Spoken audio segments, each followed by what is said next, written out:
How the Oklahoma City Thunder became the NBA's newest villains. Open extended reactions as soon as the final buzzer sounded. Austin Reaves stomped out to midcourt to confront crew chief John Goble, delivering a closing argument of sorts after the contentious conversations that occurred between the officials and Los Angeles Lakers throughout Game 2. Once again, officiating would be a primary focal point following a convincing win by the Oklahoma City Thunder, as LeBron James and several other Lakers surrounded Reaves and the referee on the OKC logo. Oklahoma City's players observed the surreal scene. Laughter broke out among the Thunder, who had seized control of the game with reigning MVP Shai Gilgeous-Alexander sitting on the bench in foul trouble early in the second half. "Do we get a meeting, too?" Gilgeous-Alexander joked at the moment. It's not a laughing matter to the Lakers and a lot of others around the league. As a potential dynasty rises in Oklahoma City, there are frequent complaints by competitors about the Thunder getting a friendly whistle. "I just think it's all distractions away from the court," Gilgeous-Alexander told ESPN. "That's how I see it. Whether they're right or wrong, the refs have made a call, and unless you challenge it, they're not going to change it. It's just another thing I can't control. So I really don't put any thought into it." Gilgeous-Alexander, the reigning and likely repeat MVP, and the Thunder are in the midst of a historic stretch of greatness. They joined Michael Jordan's Chicago Bulls 1995-97 and Stephen Curry's Golden State Warriors 2014-16, 15-17 as the only teams in NBA history to win at least 80% of their games over a two-season span. No team has ever had a better point differential over 2 years than Oklahoma City. The discourse about the Thunder online and on the floor is often dominated by discussions about how they are officiated.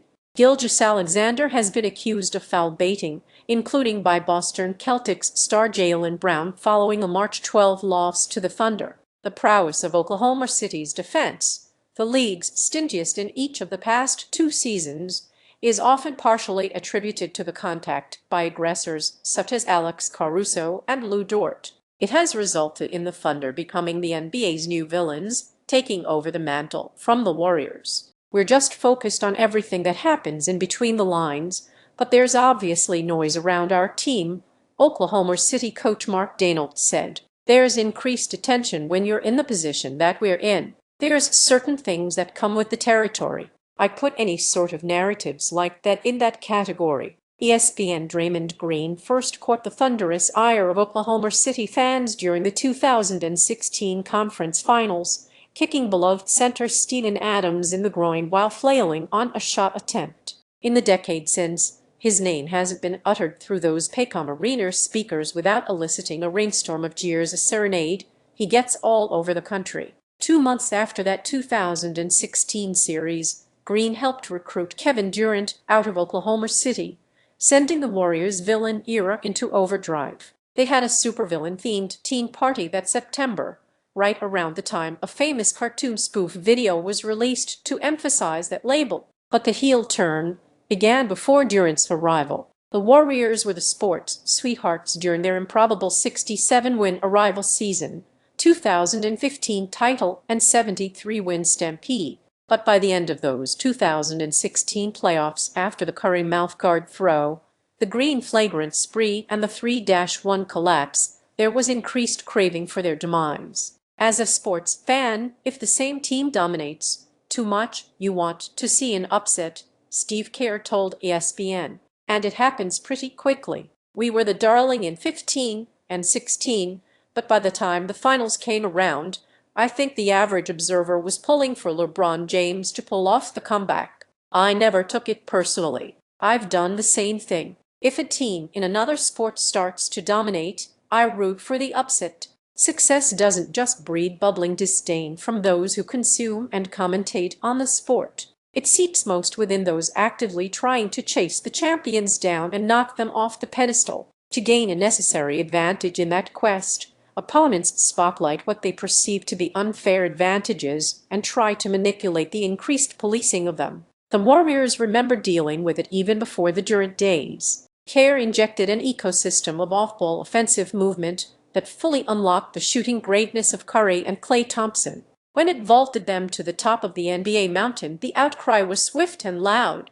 Illegal screens. That became a constant topic of conversation. Kerr said, "It did frustrate us, especially if teams countered that by flopping. You run into a slightly moving screen and act like you've just been hit by a truck." Andrew Bogut in particular, when he'd set an off-ball screen, guys would go flying. But all's fair in love and war. Coaches complained that Thompson pushed off to generate space. The Warriors complained right back that evolving defenders were learning to hold and grapple Curry too much off the ball when the eyes of officials wandered. Green, turning it back to modern day, sees the same type of conversations bubbling about the Thunder as they try to chase a second straight championship. "That's what's going on with them," Green said. "They got to be doing something. Nar, they just figured it out. So now it's everybody else's job to figure them out. The rhetoric is lazy. I don't respect that at all." Green wouldn't go as far as to disagree with some of the complaints levied in the Thunder's direction,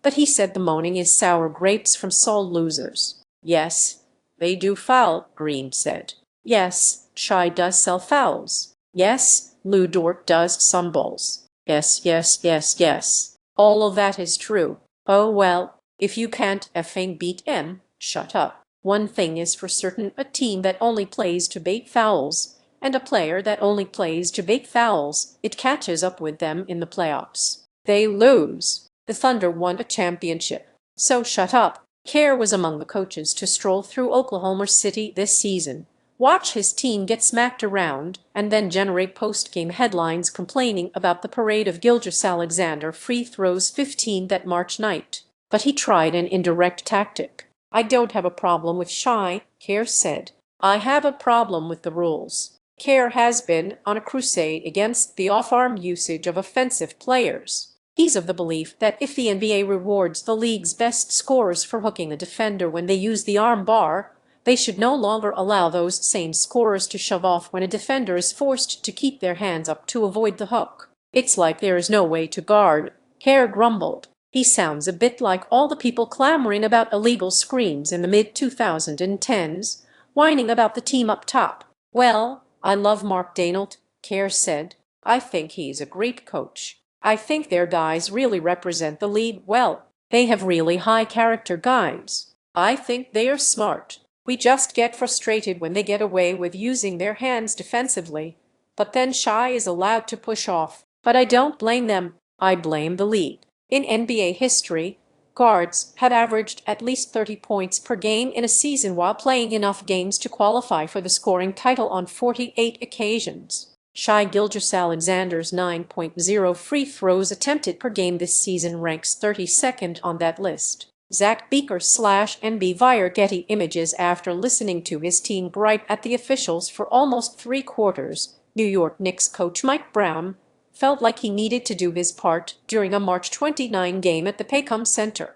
After a whistle blew, Brown got within inches of referee Mitchell Irvin's face and wrought his disapproval. As he anticipated, Brown got called for a technical foul, one of only 2 Ts he received this season. The other occurred during the Thunder's annual visit to Madison Square Garden a few weeks earlier. "You can't waste your energy on the officials, and I thought we did too much of that tonight," Brown said after the Knicks' 111-100 loss in Oklahoma City. "And it still didn't change. We yelled at the officials. I got a tech, and they still shot 38 free throws." Most of the Knicks' complaints weren't about foul calls against them in a game that featured 16 free throws for Gilgeous-Alexander, only 1 fewer than the entire New York team attempted. The Knicks took more umbrage about whistles that weren't blown when they had the ball. During the rant that resulted in Brown's tech, he angrily pointed to the opposite end of the floor, when New York star guard Jalen Brunson had just missed a jumper that was tightly contested. "Too tight," the Knicks would say, by Thunder perimeter pest Casson Wallace. Breaking news from Shams Charania. Download the ESPN app and enable Shams Charania's news alerts to receive push notifications for the latest updates first. Opt in by tapping the alerts bell in the top right corner. For more information, click here. The Thunder are one of the most physical defensive teams in the league, but are among the best at keeping their opponent off the free throw line. Oklahoma City allows 21.9 free throws per game in the regular season, the seventh lowest total in the league. That has dipped to 18.4 free throws in the postseason, the lowest of the 16 playoff teams. Is that dichotomy due to discipline or favorable officiating? Opinions vary, typically depending on which team's jersey or quarter zip the person wears. We talk all the time about grabbing and holding, Lakers coach J.J. Redick said during his pregame availability before a Fed 9 home loss to the Thunder. They do that on every possession. They do that for 48 minutes. Cleveland Cavaliers star Donovan Mitchell was even more direct after a Fed 22 loss in Oklahoma City. I mean, yet, they fell. There's no secret to that. They fell. But at the end of the day, it's been a season and a half. 2 seasons. What are you going to do? Keep saying the same thing? They are not calling it. Yet they foul. They are not calling it, so it's not a foul. But it's frustrating, and you just can't let it get under your skin. Caruso, for one, finds the complaints about fouls that aren't called to be funny. It's humorous to me because it's like, what do we want to champion? Do we want to champion good, tough defense? Caruso said. Everyone complained because the league scored too many points. As long as we're not malicious with it, we should be able to play the way that we want to play. But the Thunder, who were called for only 19 technical fouls all season, don't necessarily mind when their opponent expends energy arguing with officials. When you rely on refs, sometimes it takes you out of your game, said Dort, who does possess an expert ability to alert officials to illegal screens by sprawling to the floor after contact occurs.